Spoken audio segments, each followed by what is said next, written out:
Lake Forest podcast is supported by viewers, listeners, and businesses just like you. Looking for the best pool supplies? Look no further than Dohany's Pool Supplies. With a history dating back to 1967, this family-owned business offers everything families need to keep their pools clean and sparkling, from chemicals to equipment. Plus, customers enjoy free shipping on all orders. Visit Dohany's Pool Supplies today at doheny.com, DOHENY.com, to learn more. Forest Bluff Real Estate Team serves Illinois, Wisconsin, Lake Forest, and Lake Bluff. John Josephitis, Laura Lee Van Fleet, and of course Michelle Parnell. Get a free market analysis now at forestbluffrealestate.com. For the best cannabis in the world, look no further than Iliad Epic Grow. Owned by Lake Bluff's own Rich Ruzich, they are a cannabis cultivation center focusing on hard-to-find small batch products that will delight both the occasional user and ganjier. When visiting Michigan, ask for it by name. Epic Products, exceptional process. For more information, email info@iliadgrow.com. Havey Communications has been helping first responders arrive safely since 1983. It's owned by Lake Forest's own Mike Havey. Check them out at haveycommunications.com. We'd also like to say we're thankful for our Patreon supporters: Matt A., Elizabeth C., Costa, Lance, Otto, RDM, John C., and Helen. Shout out to the Lake Forest Breakfast Group, Broad Stop and Captain Mike's in Kenosha, the Greentown Tavern, and the Frolic Lounge in Waukegan. Looking at the FOIA emails, what comes to mind? Well, I kind of have a mixed feeling on this. And Yeah. I often take the middle road because, as Margaret Thatcher said, people in the middle of the road get hit by traffic from both sides. So I think, Jason, the tone of Jason's email, the one that you put up front there on the Patch article and stuff. Yeah. I think he's trying to advise the council. And, I'm in a unique role, or I have been in a unique role over the years. I've been an elected official, but I've also been a government employee working for other elected officials. And there's a big difference. When you're an elected official, you essentially call the shots, or you call the shots with your fellow elected officials, though you rely very heavily on advice of your staff. Flip that around, when you're a staff member, the elected officials make the policy decisions, but you advise them a lot. And there's a lot of administrative decisions that are made that are, trying to think of a better phrase here, that are made that sometimes are good, sometimes they're bad. Yeah. And so I think in the case of, Jason, I think he was advising, and, the assistant city manager, one of those emails, I actually think he got it right. Yeah. Because you were inquiring, as I read, this is back in 2021. Yeah. And I didn't even live here then. And so none of this was on my radar. So I don't know all the history there and everything, but it sounds like you were inquiring about the caucus. And that's a fair inquiry to an elected official. But I can totally see where the city should stay out of that, whether it's the administrator or the manager or the assistant manager. And here's where the fine line is. I would have worded the email a little bit differently, but he basically says in the email, I'm advising you not to comment on this in your official capacity. So what he should have said was, I'm advising you not to respond to this on your official city email.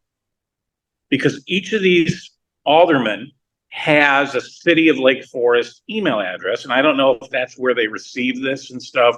Yeah. And it's probably better. And again, these are fine lines, and not everybody gets it right. Hillary Clinton didn't get it right. Rahm Emanuel didn't get it right. I mean, it didn't work out too well for either one of them with that whole divide of public and private emails. But it was probably, as an elected official, they should comment, but they probably shouldn't comment on political stuff from a city email. The email. So I think that's where it is. There was a perception problem with the caucus. We were asking for feedback. So I totally get it. Hey, we were trying to correct things with the caucus. Now, if you work for the city and you live in Lake Forest. Well, those are fine lines. Like, for example, everybody that's a city employee living in Lake Forest votes. So if I, again, having been a government employee, now I was a politically appointed employee at one time. I worked for Judy Barth Pinkett, Jim Edgar, so of course I voted for them. Yeah. Because when bad things would happen to me if they lost. So, but those days are kind of behind us, and city employees are insulated, and I think it's a good thing actually. Most government employees today are insulated from the political process. I think more should be. And a lot of the abuses you see in other forms of government are from politically appointed employees. But that said, so there's a fine line. And so, Jason, for example, obviously lives in Lake Forest. I don't know if it's a requirement that the manager lives in Lake Forest. A lot of communities do that. We did that in Morton Grove. But, he voted in the April election, and he has a right to do that, but he also has a right to keep that vote confidential like anyone else does. So these are fine lines. And I think I'm kind of towing a middle ground here, Pete. Let me make a broader line, okay? When you will.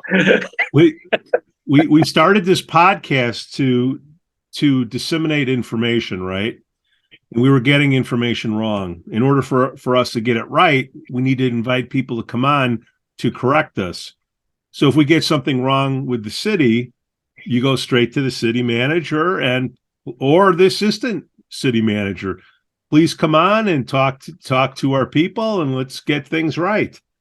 Now, not coming on and wanting to correct, that's what I don't understand. That's where, again, towing the middle ground here. I think you're right that when there's an issue that is not political, so if we're not talking about the caucus or who's in it and how they select candidates and stuff like that, which is purely a political thing, but instead talking about, day-to-day operations of city government, like, something as trivial as the cart corral, though I know it's not trivial to you, but it was, hey, we don't want cars getting dented at Jewel, but I think those are legitimate questions to ask the staff. They're also legitimate questions to ask an elected, anything's a legitimate question to ask an elected official. I mean, anybody, whether it's the governor of Illinois or any state or the mayor of any big city, when you see them on the news, they get asked questions about everything under the sun politically. Now, they may choose to answer some and not answer others.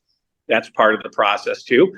They may say, hey, this is in litigation or this is in executive session because of the rules of executive session. I can't discuss it, but I will talk to you about how I feel about a cart corral or about something else going on at the city. I think. How about you saw in one of those emails, like Mayor Pandaleon, reaching out to the staff saying, hey, this isn't true what Pete is saying on the podcast, that the city is not prohibiting Jewel from having a cart corral. It's Jewel's own perception that they're not allowed to have. That's what happens when you're not transparent. Do you have all?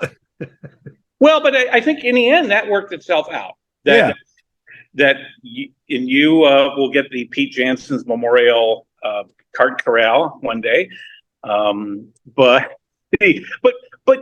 again, these are fine lines, and I can see where it's difficult for people that have a lot of work to do, that it's so blurry and so confusing. They're like, let's just not do it.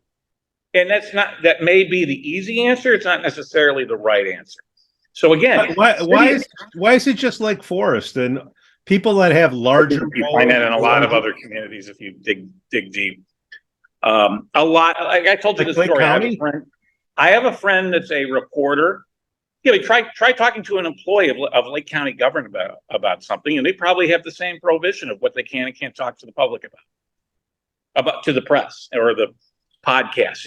Maybe the city needs to develop a communication policy, because a lot of where I work, we have a policy about who can and cannot speak to the media.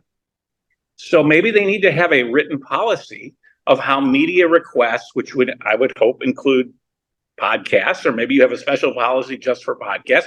And I think the other perception here is that you're not a reporter in the traditional sense of a objective journalist, but you do express your opinions. you do. We do. Some of them I agree with, some of them I don't, but that's fine. I mean, that, but like, you listen to like WGN, John Williams or some of those shows. He obviously has opinions, but he also does a pretty good job of interviewing people from both sides on that. And I think there's a policy. So when he calls somewhere and wants to do a story about it, or his producers call, they get up. There's a process, and maybe Lake Forest needs to have the city of Lake Forest needs to have a policy for inquiries like this. And maybe they decide, okay, this is something Dana should answer. This is something Jason should answer. This is something the mayor should answer. Or they, I totally get it that they don't want rank and file staff coming on, one, to get dragged into any political discussions, but also two, they don't want them coming on and saying something that's incorrect. So, message planning. I told you this story before about a friend of mine who's a reporter downstate. He used to walk into any office at the city hall of the towns he covered and talk to whoever, police chief, public works chief, fire chief, building inspector, whatever, and write his story. And one day he tried to do that, and they're like, nope, you got to go see so-and-so, who's the director of communications for the city. Joe, doing this since 2021, trying to get the facts straight. If you can't get the people that have the information to come on and share it, how do you get the facts? Well, again, like I said, I think there needs to be a process that the city has to address that. By just saying no, that's the extreme end of this. So I think I would suggest to them, develop a process for inquiries such as yours, such as a reporter, develop a policy. I bet there's a lot of other places that have these, that have templates. They could reach out to the Illinois Municipal League. Dana's been there for Dana's the communications person. She's been there for 2 years. Okay. So there's no policy on communications other than because he wasn't directed to, again, when you're an employee, and I've been an employee of government, of government, you do what you're told. All right. Yeah. or you're off, or you're out of work. So I think the assignments she's been given, I think she's done very well. She developed a whole great social media presence for the city. They're doing a lot of great stuff, which is probably better than a lot of other places right now. So I'm going to give her the benefit of the doubt that she was never given direction to have a communication policy. I think they should take this as a lesson of, hey, there is the Lake Forest podcast. There could be other podcasts. There could be blogs. There could be hopefully still some newspapers in the future. Have a policy of how to handle inquiries like yours and sort them out and be it's very careful, because I can see where someone gets the head of some department on and they start talking about things and they cross a line in the questioning of, well, how do you think the mayor's doing on this? Or how do you think the city council's doing on that? And that they should stay out of that. They should stay out of politics and stick to that. And again, very fine line, Pete. And a lot of people get it wrong, as we've seen over the years. And it's very easy. I actually carry two phones. I have a work phone and a personal cell phone.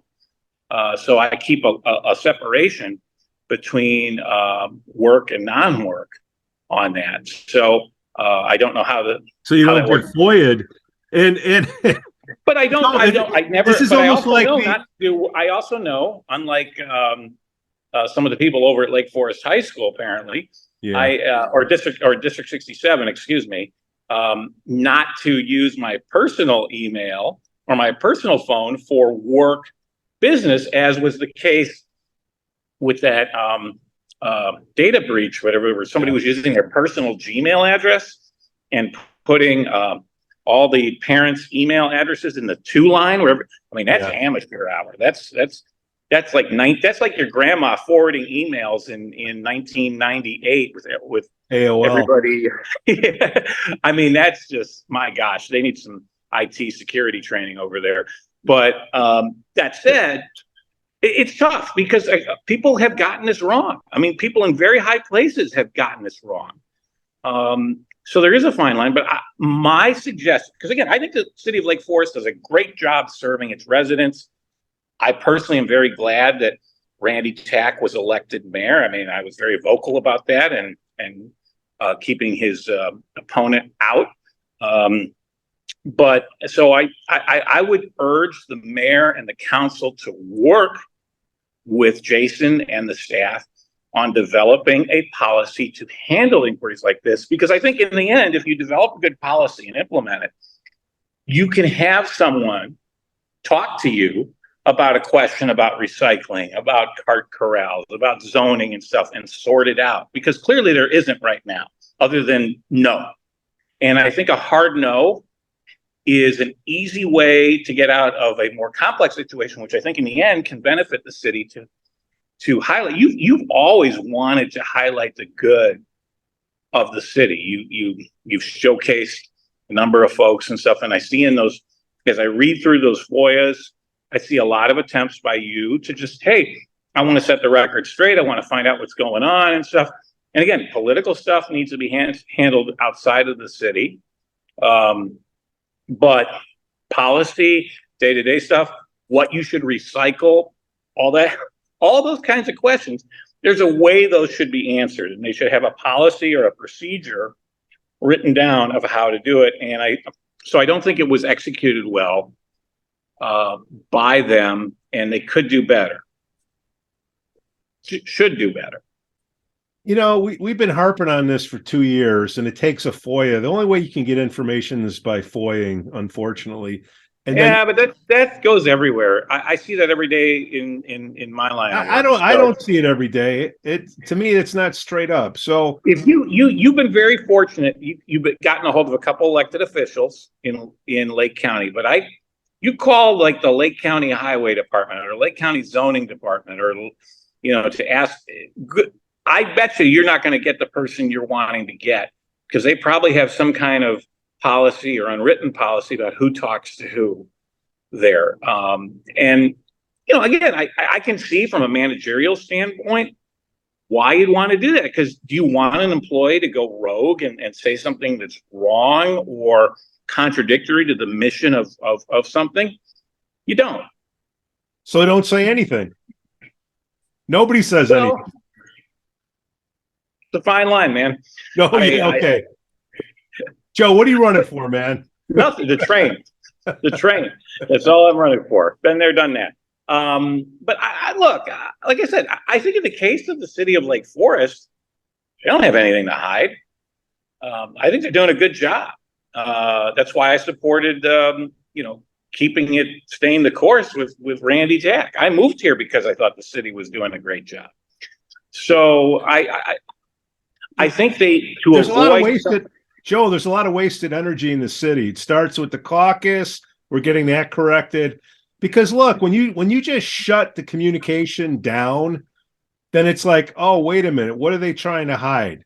Right, but Jason and the city employees are not the people you should be asking questions about the caucus with. Great, put it to the side.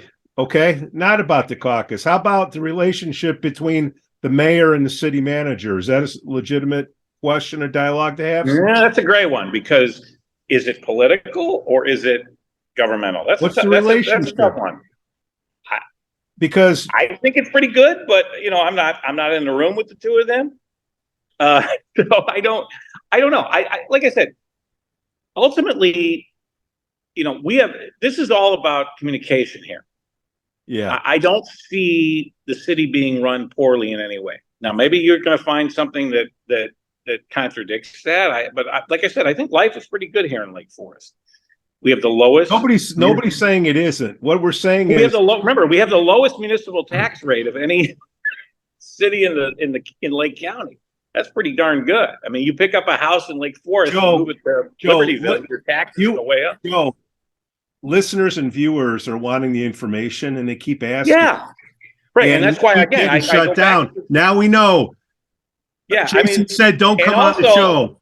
Officially, number one other piece of guidance I would give anybody that works in any public capacity. Yeah, whether it's for the city of Lake Forest or a school district or the state or the county, anything you write on a government-owned piece of equipment, whether it's email, text, chats, all that stuff is FOIAble. Yeah. And think before you write stuff out. Because I've seen like the principal at Glenbrook South suddenly had to resign after some very, very unflattering text messages got FOIA'd by someone in Glenview a year or two ago.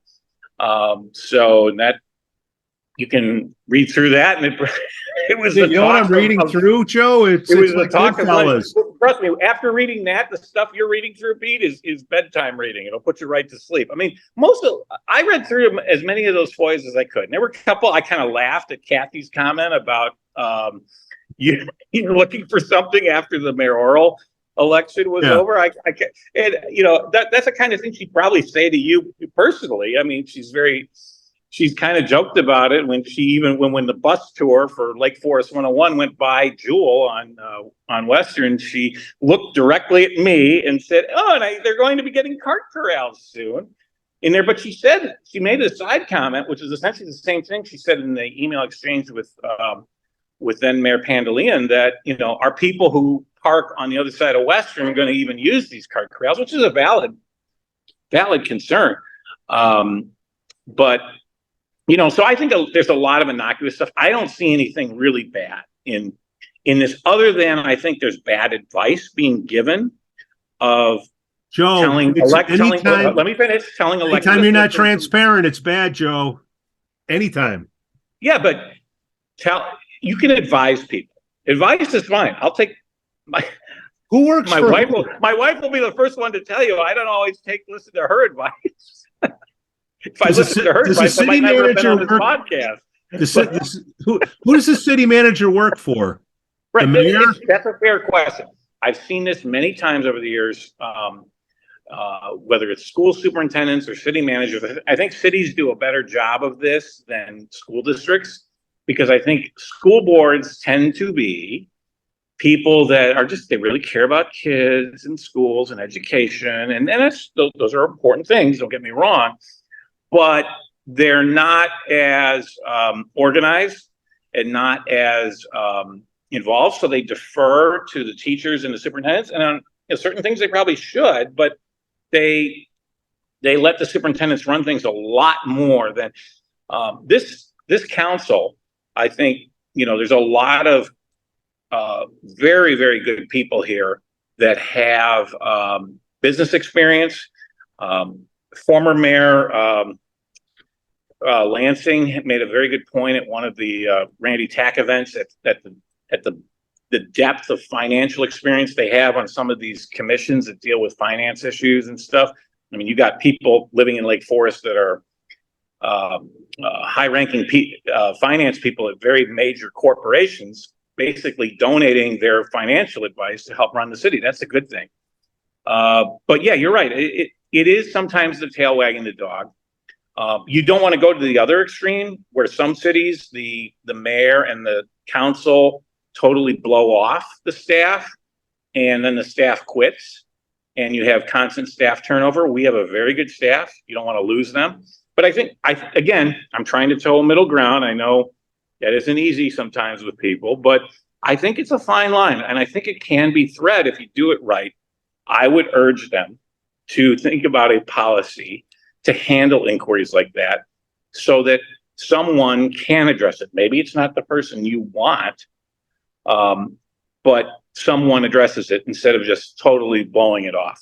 And looking at some of Jason's email responses to you, I can see where in 2021 you're asking about the caucus, and he's like, "Hey, I don't want to. That's not my bag. I'm not touching that." And maybe he could have said it a little differently, but he was right. Because if he started getting involved in the caucus, then he becomes political, and you don't want to go there. But the caucus is who picks our positions at the school. Sure, but look. And that's 2 years ago. We got 2 years in between. Let's just say we want to take care of the first responders. Somehow we got Craig Lepkowski. He's retired now, school teacher. But he came on the show, and it was a great show, and he clued in what was going on with the police department. and they all crap their pants over there. Did you see that? I'm going to plead that I haven't seen that show. Maybe I'll go back and watch it and see what he said. Look, anytime somebody says something that you don't agree with, you get uncomfortable. We've seen that. Okay, that's not what happened. They didn't know the guy was coming on, and they crapped. Well, look, if somebody working for me went on gave an interview somewhere without telling me, I'd probably be upset too. Like, hey man, what are you doing? This is not stay in your lane. So I've been in both positions. I've been an elected official. I've been a government employee. There are very different roles. You wear very different hats. And it's very, very difficult for many people at times, especially heat of the moment. You got a million other things going on. Suddenly somebody calls you with this inquiry and you're like, well, no, we're just not going to do it. That's the easy way to handle it, instead of, okay, let's take a look. Let's see how we handle it. Let's give the correct answer so that this issue is addressed. You know, whether it's something as relatively minute as cart corrals at Jewel, or some of the bigger issues. Somewhere there's someone that is appropriate to answer the question. So let's have a policy that finds that person and puts them in place to answer. Put a policy in place, and we've been doing this for more than a couple of years, at least I have, and we've screwed nobody over unless they deserve the screwing when they say, hey, don't go. Well, I think, there are people that are ticked off at you. I mean, look, Prue Beidler and Susan Garrett are still probably ticked off at you for exposing their bad behavior, allegedly, with Gerhardt's. Threatening them for having a Randy tax sign. I've had a lot of people say to me that cost them their vote. And look, if I had been Prue and this had happened and I had nothing to do with it, I would have come on your show and said, hey, look, whatever you heard didn't happen. But obviously, if you don't deny it, then it must have happened, right? So something happened. But you, as a result, the people like Prue and Sue and some of the Prue bots are very upset with you and maybe taking it out on you in other forms, like keeping people from coming on this show, including people who used to regularly appear on this show.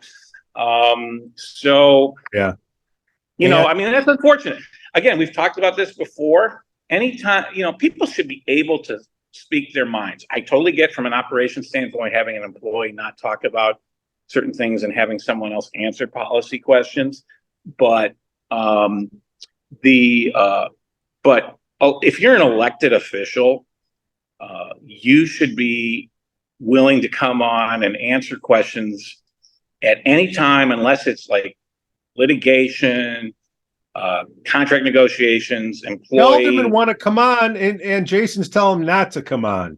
So that's going down. Well, they need to, again, maybe there needs to be some training of, maybe he's concerned. I can't speak for Jason. Yeah. Maybe he's concerned they're going to talk about stuff that, like I just said, probably isn't appropriate to talk about. I don't know. Here, Joe, you want to get political? The people that we're talking about, Jason and, the higher ups at the city, why is it that they all voted Democrat in the primary? It's a question you're gonna have to ask them. Okay. I can't answer that. The only thing I can look, I'm the Republican here, moderate Republican, not a hard right Republican. Call me the Trump of Lake Forest, okay? So a legitimate question, and when I look at this stuff, they don't want. Here's what I've heard on the side, okay? And remember, I'm 90% right, okay? I played the odds last week, and I was right with what Jason said. There's people on the left that are calling somebody who's voted Democratic in the primary, saying, hey, don't give them a platform. That's what's that's unfortunate. That is unfortunate. Yeah, so, and it would also be unfortunate if somebody said, hey, Pete Jansons, I know you're Republican, don't give Anthony Vega or Leon Rockingham a platform because they're Democrats. I think people should come on, speak freely, and do that. Now, the only advice I'd give government, like I said, I come from the political world of government that used to exist when, and I can't tell. You work for Jim Edgar or Jim Thompson or whoever, and because you're a Republican, you got a job. That's how it used to be. And the Democrats kind of still do that with Madigan's people and stuff, but that is fading. A lot of people I work with in government know that primary ballot history is a matter of public record, so they don't vote in primaries. It might not be a bad idea if you work for the government and you want to stay out of politics to not vote in primaries, only vote in general elections. Because which candidates you vote for, that's secret. But it is in Illinois a matter of public record. Which Spend $500 and buy the database, and you can get it yourself. So you can. I think there's a process with either the county clerk or the state board of elections to inquire about. But it is public record. You can't get the address of people because they don't want people stalking people and things like that. But it is public information how voters vote in primaries. That's out there. And look, there are members of the caucus that have voted in Democratic primaries. There are members of the caucus that have voted in Republican primaries. The caucus is bipartisan.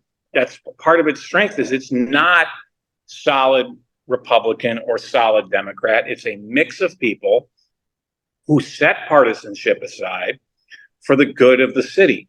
And that's what it says on the piece of paper. Well, but I think Randy Tack is that way. I think Randy Tack it will keep partisanship out. I don't think Prue Beidler would have.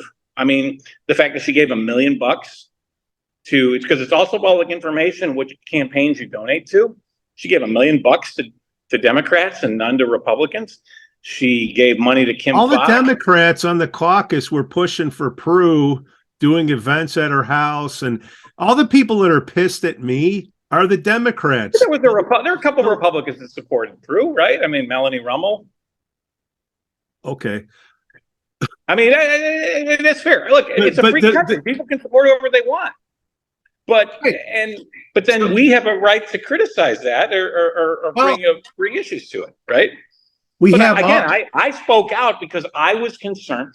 I don't want Lake Forest is not a solid red city or a solid blue city. It is a purple city. Okay, guys like Bob Dole and Mark Kirk did very well here in Lake Forest. Lake Forest is more conservative. Guys like Donald Trump and Darren Bailey did horrible in Lake Forest. So it's actually Trump won a couple precincts in Lake Forest, which is interesting. But my point is, this is not Evanston or Highland Park, which is solid blue, and this is not like cities in places in Southern Illinois or in the South that are solid red. This is an independent community that actually thinks about things before they vote. And the last thing you want is somebody that gave $1 million to either party being the mayor of that city. My opinion.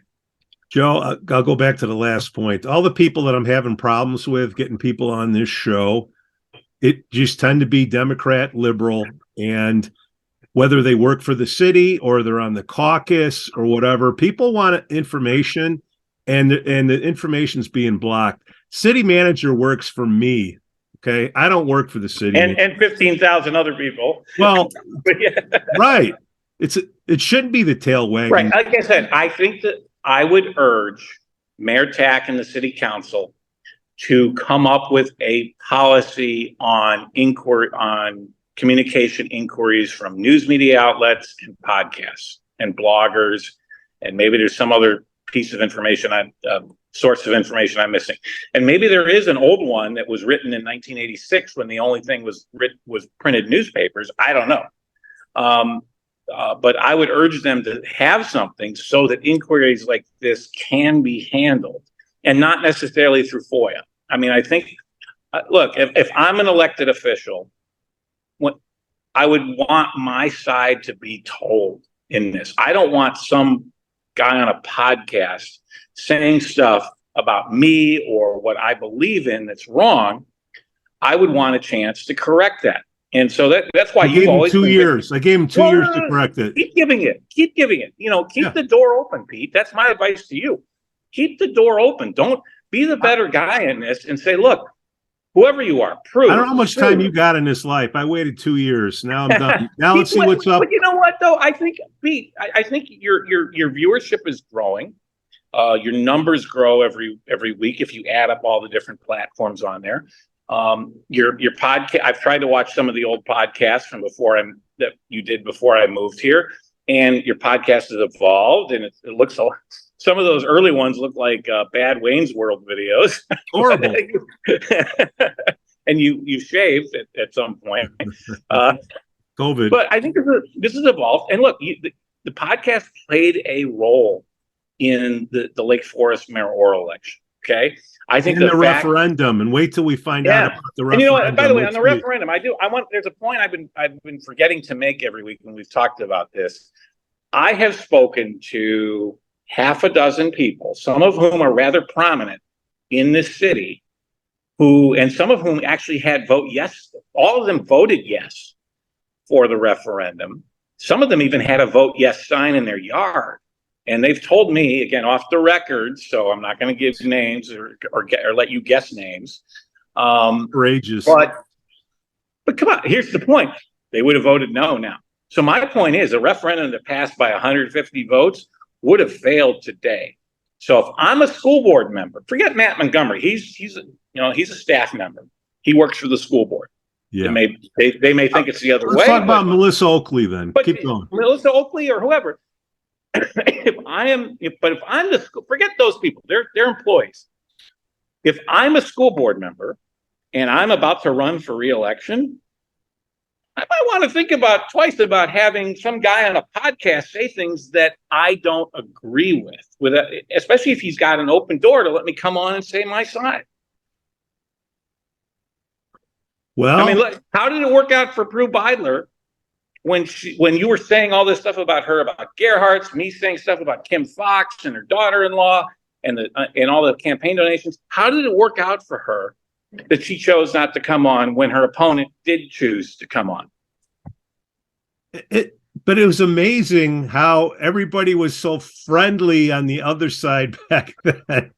Well, I don't know if they're not.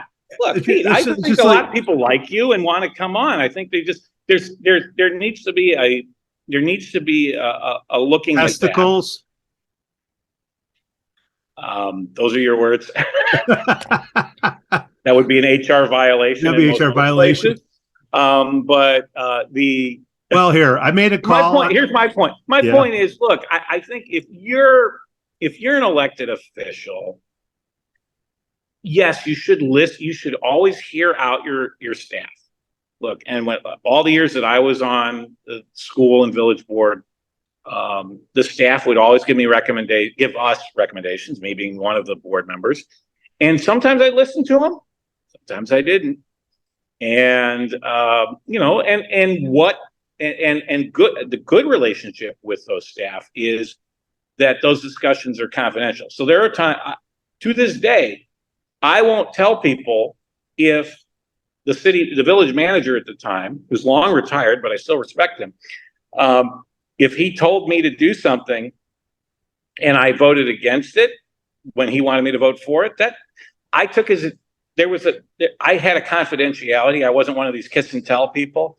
So I said, look, I appreciate your advice, but I'm going to respectfully disagree with you and vote the other way on this. And I think that was a healthy relationship in that he knew where I came from and what. But a lot of times I did take his advice. When it came to day-to-day administrative things and running a city, he had, or a village in that case. So, and I think that's what the mayor and the council need to do. Now, the other challenge in this is I love the term limits. I think it's great. I don't think people should be holding office for 20, 30, 40, 50 years in the case of Mike Madigan. But you have staff that are there longer than the elected officials. Even in the White House, forget who the president is and all that. Presidents are only there for 8 years. You got a permanent bureaucracy that's there for life, right?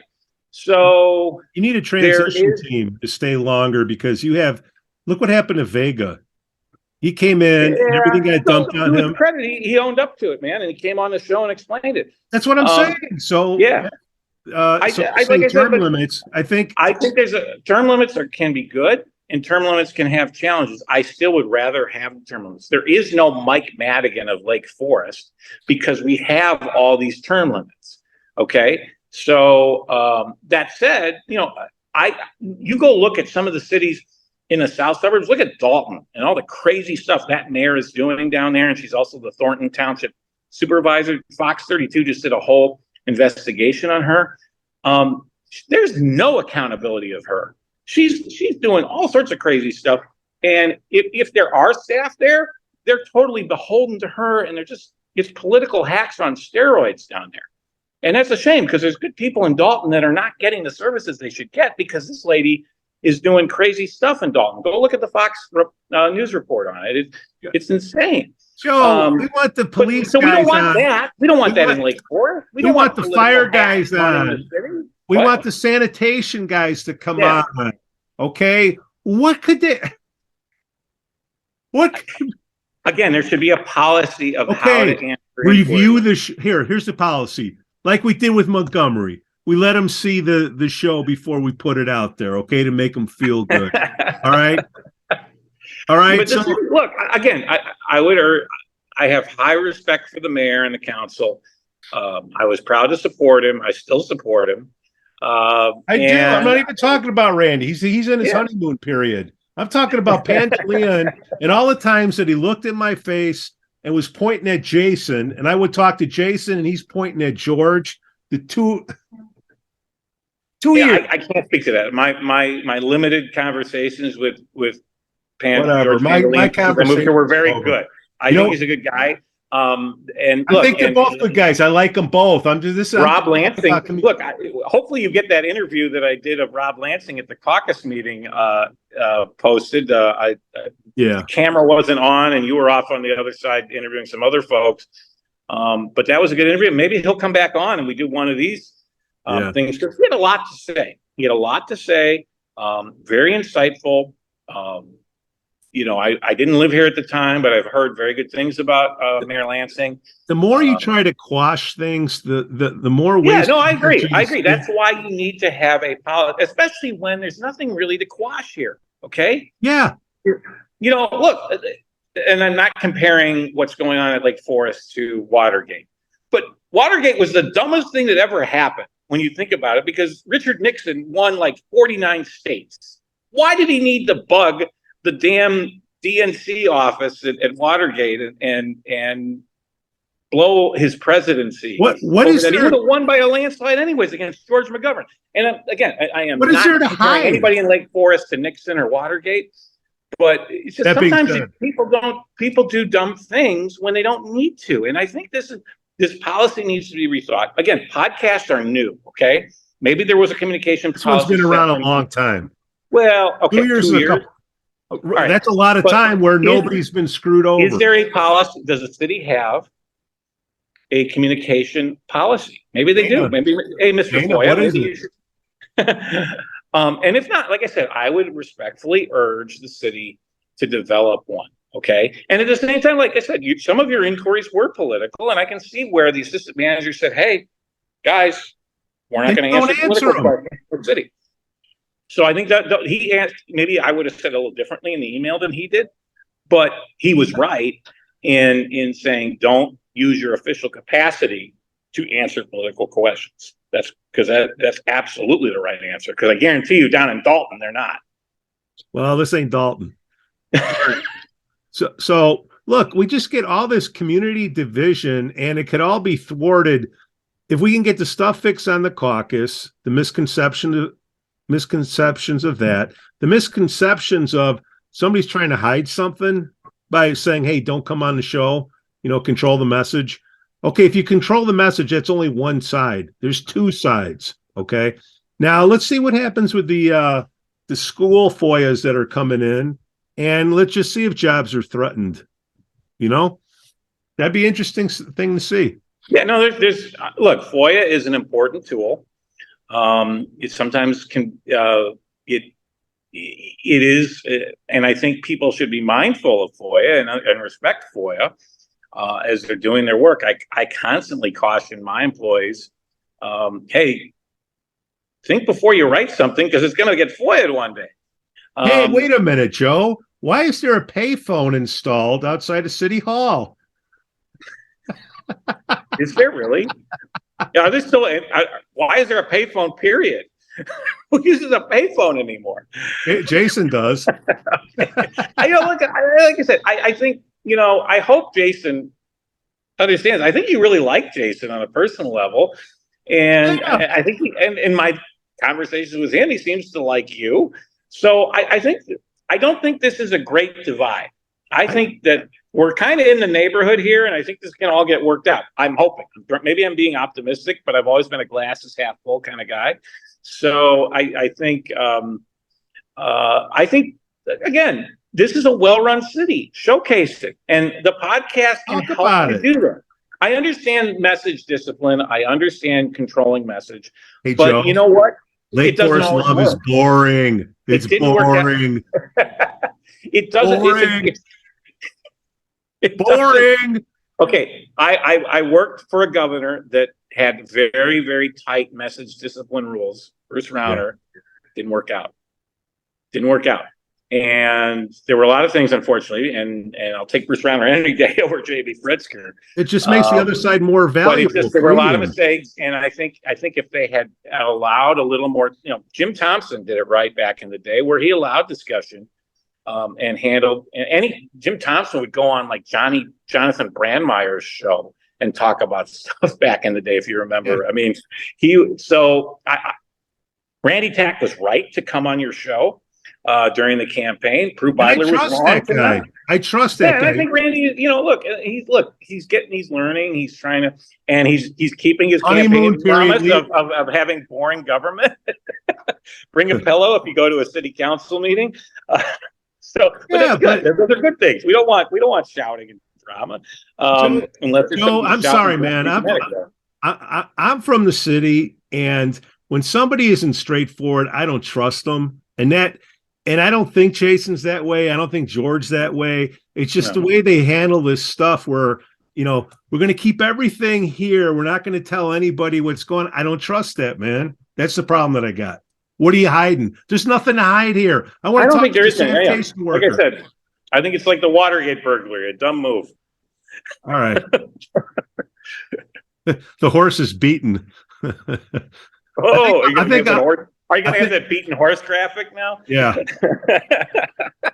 I think people love your cartoon, man. I'm one of the city workers in Lake looks like, what's that show on Fox? Joe and Rick. I'd love to come on the show, but I can't. Jason Wicha says I can't come on the show. I don't know. It's one of the shows that you'd see ads for it during the football games. Yeah. I can't remember. It's not Simpsons, obviously. That one I know. I thought it was South Park or Family Guy. Maybe it was. Or Family Guy. Maybe that. And your voice, man. Do that voice. What are you talking about? I outsourced that. Hi there, I'm one of the city workers in Lake Forest, and I love Pete, Joe, and Rick. Actually, artificial intelligence, yes, it did help me with that. You know what I'm going to see? You ever see Goodfellas, and you see the runners going back and forth? I think that's what Dana's going to be, the communications person. Where I like Dana. I think Dana does the job she's been hired to do and told to do. Okay, I'm going to give her the benefit of the doubt. Which is what? Which is like she's expanded the social media presence. Forest love. Okay, what did you have before that? Nothing.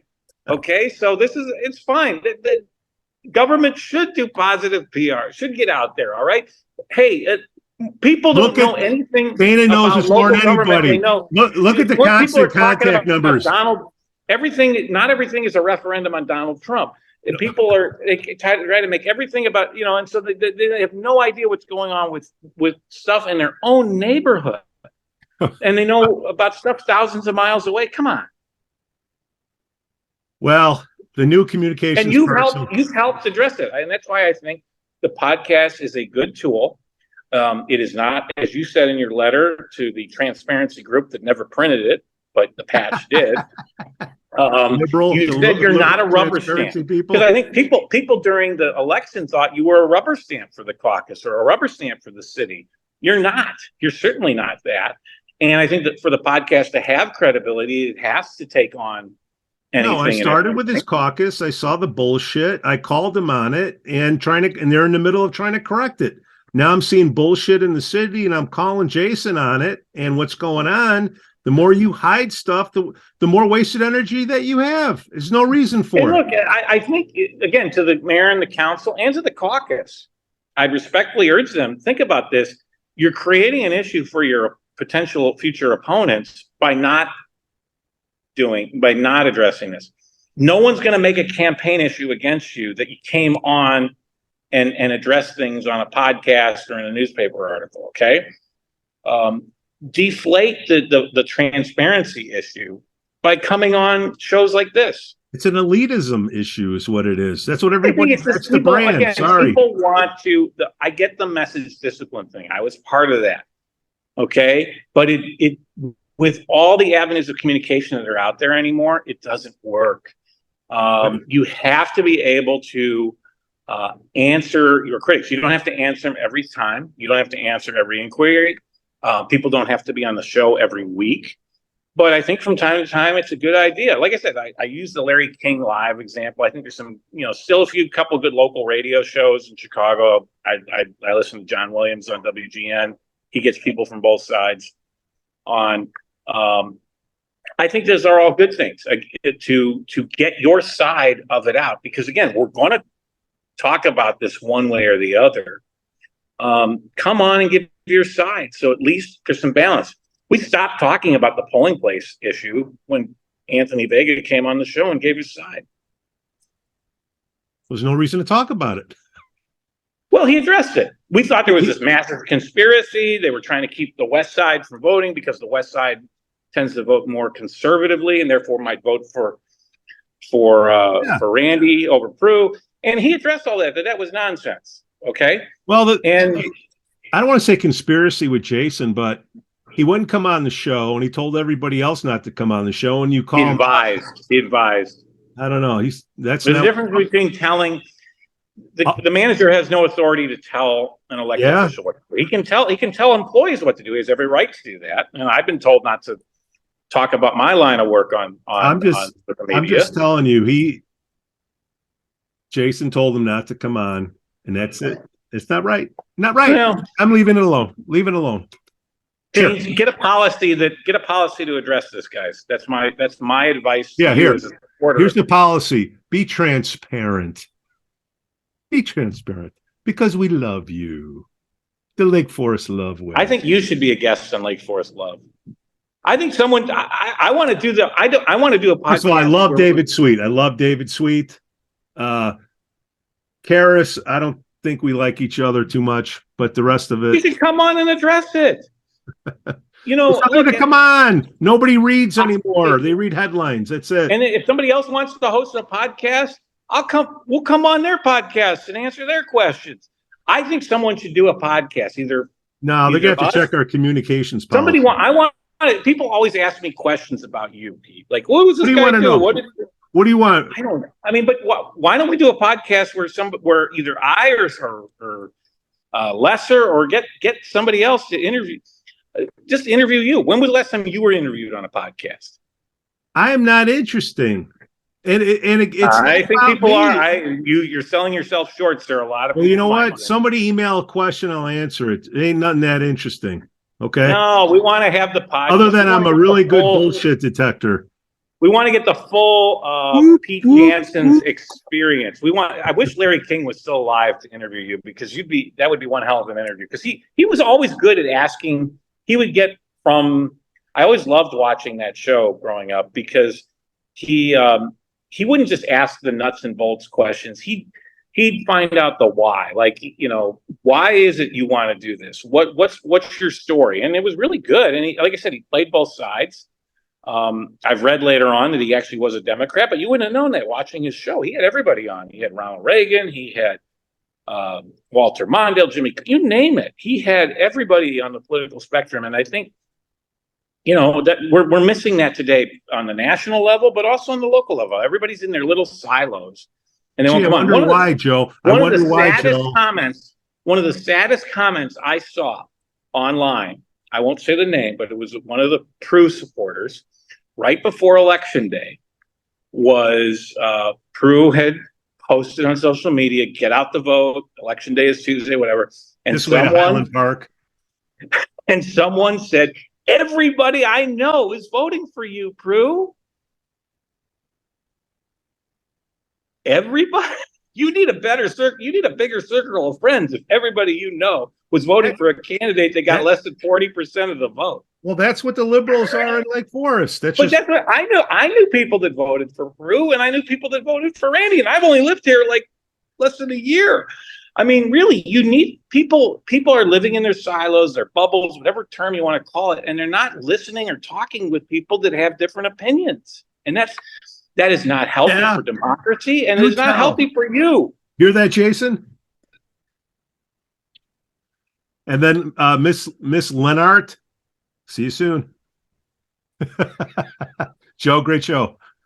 Love it, man. When's the Pete Janson experience? We're going to have the whole Q&A of Pete Jansons. Everyone, email me, joe@lakeforestpodcast.com, your questions to interview Pete Jansons. I need to see more. When's your birthday? December 25th. Really? Yeah. You and Jesus have the same birthday. Okay. All right.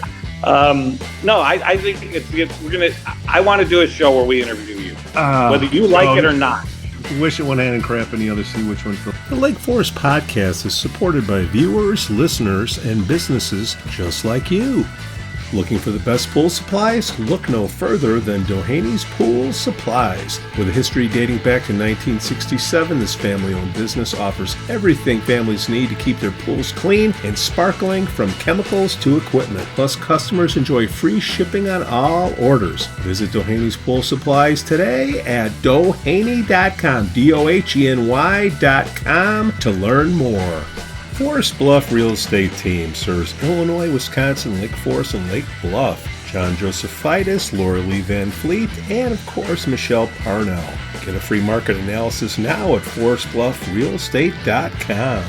For the best cannabis in the world, look no further than Iliad Epic Grow. Owned by Lake Bluff's own Rich Ruzich, they are a cannabis cultivation center focusing on hard-to-find small batch products that will delight both the occasional user and ganjier. When visiting Michigan, ask for it by name. Epic Products, exceptional process. For more information, email info@iliadgrow.com. Havey Communications has been helping first responders arrive safely since 1983. It's owned by Lake Forest's own Mike Havey. Check them out at haveycommunications.com. We'd also like to say we're thankful for our Patreon supporters: Matt A., Elizabeth C., Costa, Lance, Otto, RDM, John C., and Helen. Shout out to the Lake Forest Breakfast Group, Broad Stop and Captain Mike's in Kenosha, the Greentown Tavern, and the Frolic Lounge in Waukegan.